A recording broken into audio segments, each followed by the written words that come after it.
True marriage was never about literal marrying the other half. What it is it's about marrying your masculine and feminine aspects of your soul. So when we were first made in God's image, we were made whole or holy. That's where the word holy comes from, is whole, because our souls were whole. They were androgynous. They were both male and female together, married. We were a perfect balance of the two, just like God. What happened is when we descended, when we fell from grace, humanity's fall, what happened was our souls polarized to masculine and feminine, but separate and divided rather than married. So what God really wants is us to marry and unify our souls again and to become holy again.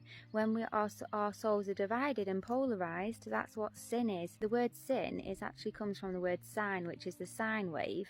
It also comes from the goddess Sin, who was the moon. So that's interesting again that I was talking about the moon reflecting the ego.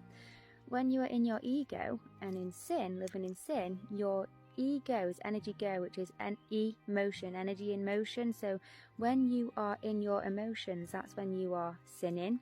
So what that means is your emotions come in pairs. There's a really great book called The Way of Emotion by Chris T. This will explain it all.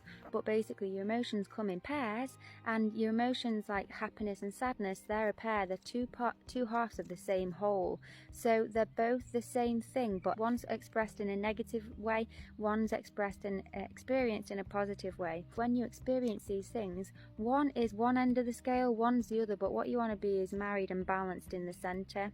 So when we're in our emotions, we're either happy or sad, anger or desire, pain or love, fear or excitation. So it's one or the other, left or right. It's not centered. What do all the ascended masters teach? The Buddha always taught about taking the middle path, being centered, finding your center. And so when you're out of balance, you're in the sine wave. The sine wave literally is like that. So it's like a snake. So funny how that, the sine wave is a snake, and what was it that tempted Eve? It was the snake. The snake is a metaphor. This sine wave, this out of balance, up and down. So what you want to do is find your center. How do you find your center?